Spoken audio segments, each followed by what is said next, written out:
marriage cannot go on. Proceed.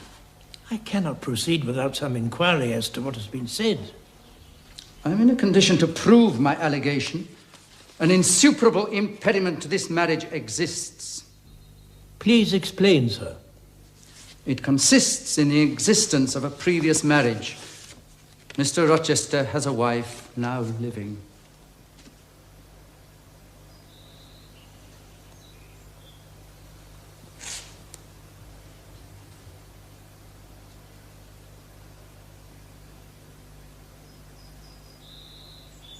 Who are you? My name is Briggs. I am a solicitor of Gray's Inn, London. And you would thrust on me a wife? I affirm and can prove that on the 20th of October, 1820, Edward Fairfax Rochester of Thornfield Hall was married to my sister, Bertha Antoinetta Mason, daughter of Jonas Mason, merchant, and of Antoinetta Mason, his wife, a Creole, at St. Michael's Church, Spanish Town, Jamaica. A record of the marriage will be found in the register of the church. A copy is appended to this statement. Signed, Richard Mace. That, if a genuine document, may prove I have been married, it does not prove the woman therein mentioned as my wife is still living. She was living 3 months ago. How do you know? I have a witness to the fact, whose testimony even you, sir, will scarcely controvert. Produce him or go to hell. Have the goodness to step forward, sir.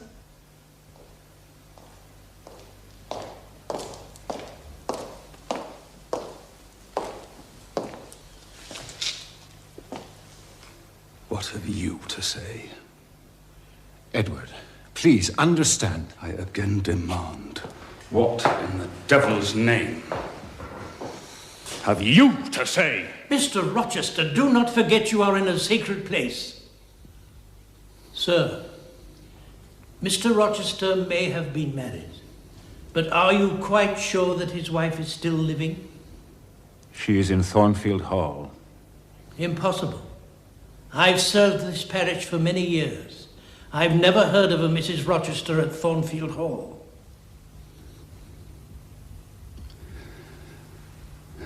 No, by God. I took care none should hear of it. Or of her under that name.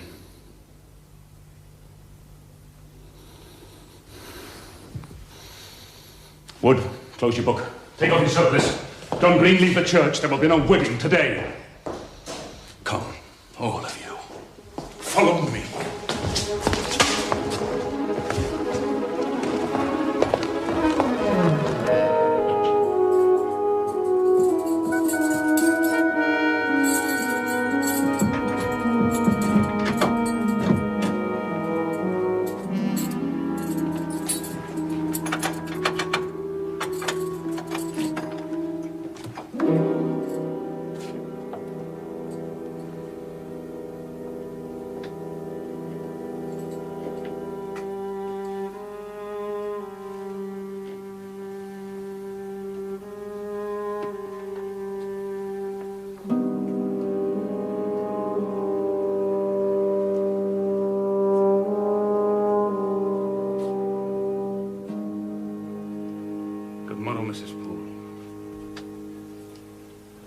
How is your charge today?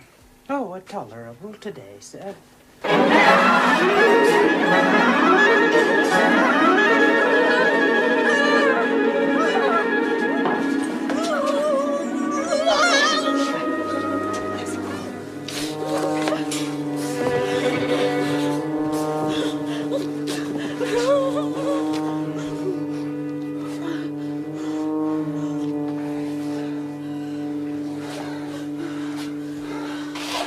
There, gentlemen.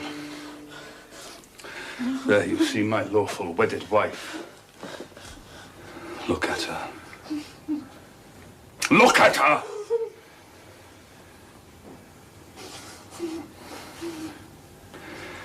And this is what I wished to have. This young girl who stands so grave and quiet at the mouth of hell. Bigamy is an ugly word. I meant to be a bigamist. But fate has outmaneuvered me, or Providence checked me. Amen. Aye. Amen! Bertha Mason is mad. She comes of a mad family, idiots and maniacs through 3 generations. Her own mother among them. As I found out after I had wed the daughter. For the whole family was silent upon the secret before. Including her brother. My friend, Richard Mason. Hey, Richard! Never fear. I'd soon strike a woman as you. Now judge whether I had a right to break the compact and seek sympathy with a human being. This girl knew no more than you. She thought all was fair and legal.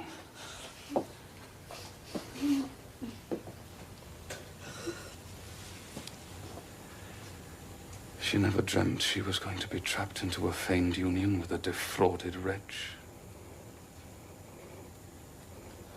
Now judge me.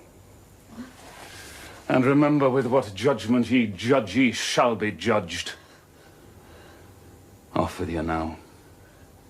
I must attend to my wife.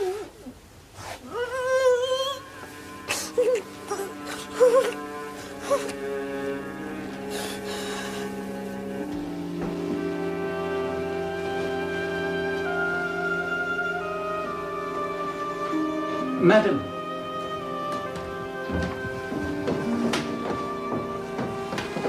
Madam, you are of course cleared from all blame. Your uncle, if indeed he should still be living, will be glad to hear of it. My uncle? What do you know of my uncle? Mr. John Eyre, with whom you lately and for the first time entered into communication. You wrote to him of your intended union with Mr. Rochester. What of it? How do you know Mr. Eyre? Mr. Mason is acquainted with Mr. Eyre and happened to stop off at Madeira to recruit his health.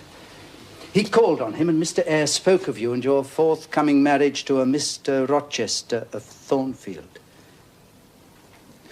Mr. Mason, in great distress, revealed the true state of matters. You know your uncle is confined to a sick bed. No, he never wrote of it. Alas, he is unlikely ever to rise from it.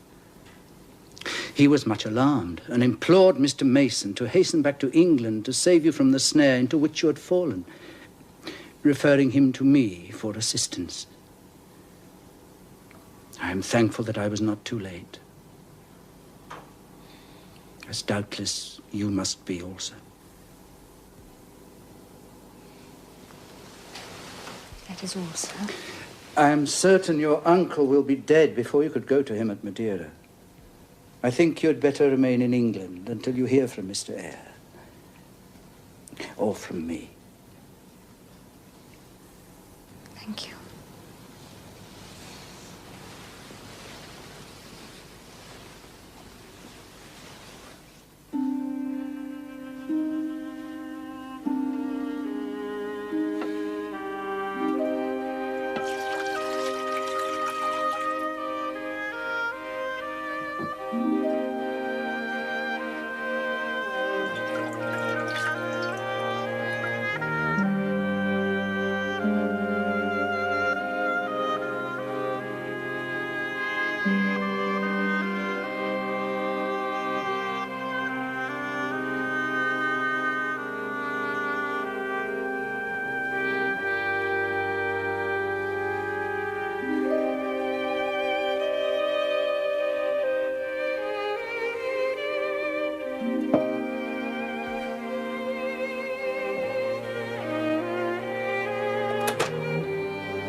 So you shun me?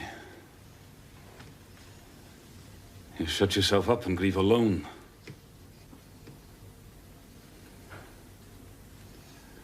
And rather you'd upbraided me with vehemence. You're passionate. I expected a scene.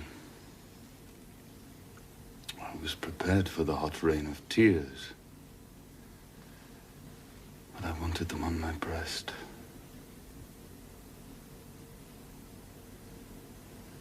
I was wrong. You've not wept at all. Well, Jane? Not a word of reproach? Nothing bitter? Nothing poignant? Oh, Jane. I never meant to wound you thus. Would you forgive me? You know I'm a scoundrel, Jane. Yes, sir. And tell me so roundly and sharply. I'm tired and sick. I need some water.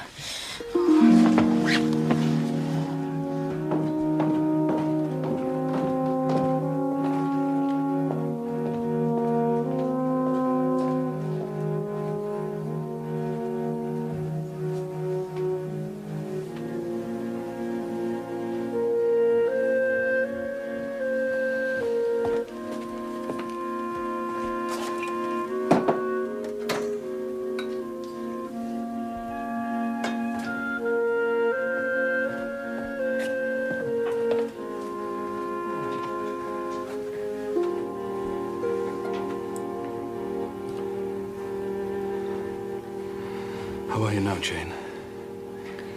Much better. I'll taste the wine again.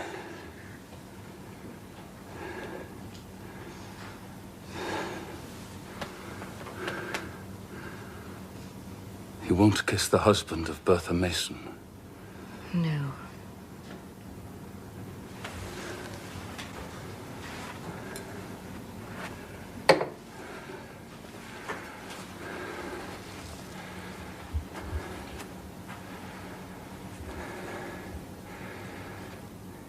You say nothing. You're thinking how to act. I know you. I'm on my guard. I do not wish to act against you. You will say this man nearly made me his mistress. I must be ice and rock to him. All is changed. I must change too. There's only one way.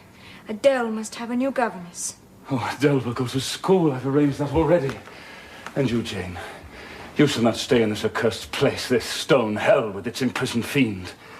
How can you speak so of her? She cannot help being mad. Oh, Jane, my little darling. So I will call you, for so you are. You misjudge me. It's not because she's mad that I hate her. Look, I have a place to retire to. A secure retreat. But think of my life when you are gone. All happiness will be torn away with me. What shall I do, Jane? Where turn for a companion? Where turn for hope? Do as I do. Look to God in yourself. Is it better to drive a fellow creature, a fellow human being to despair than to transgress a mere human law? No man being injured in the breach. Oh, never was anything at once so frail and yet so indomitable. A mere reed she feels in my hand. Oh, come to me, Jane. Come to me. You're going. Yes. You will not be my comforter, my rescuer. I'm going. Oh, Jane, my hope, my love, my life.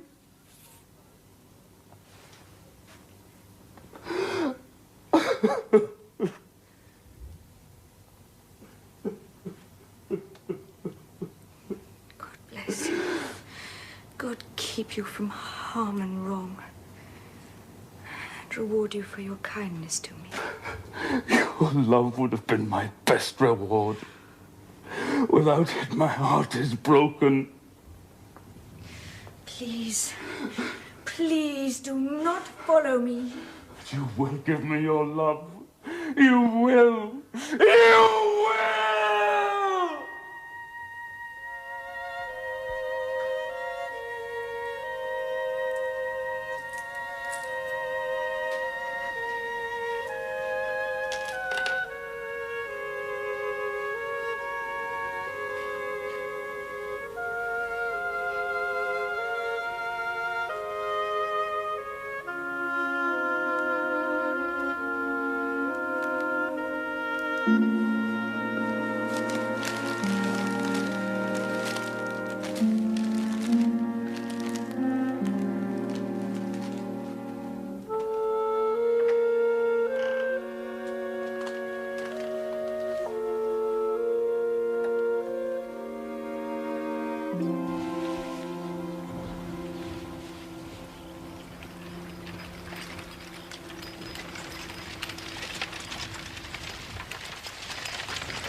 Where are you going? Oh, Blossom. Where is that? It's a fair long way. How much must I pay to go there? 30 shillings. I have only 20. That'll take you to Whitcross. Thank you. Get in.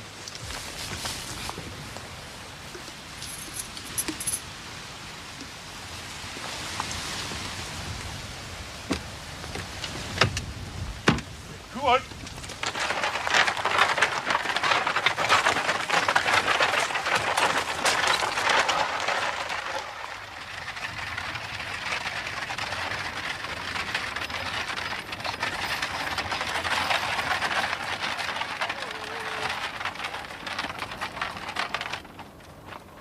Whitcross.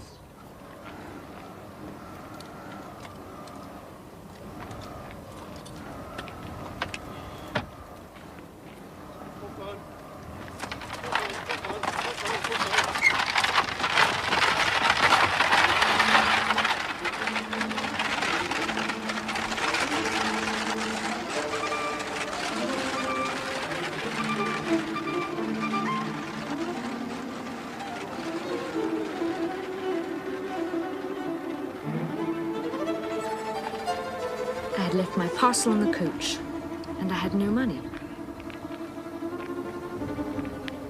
I was destitute.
And what may you be wanting, miss?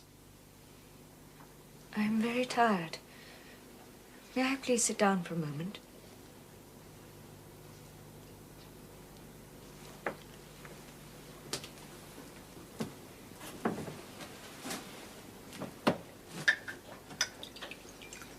Can you tell me, please, is there any dressmaker or plain needleworker in the village?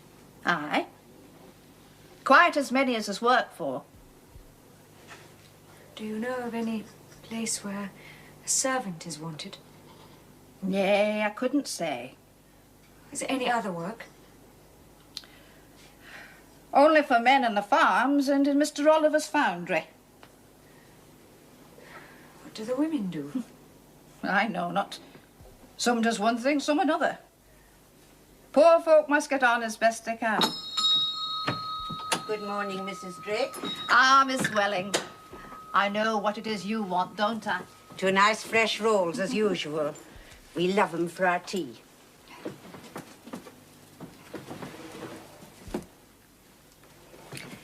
Fresh from Totton. They do smell delicious. Good morning, Mrs. Drake. Thank you, Mum.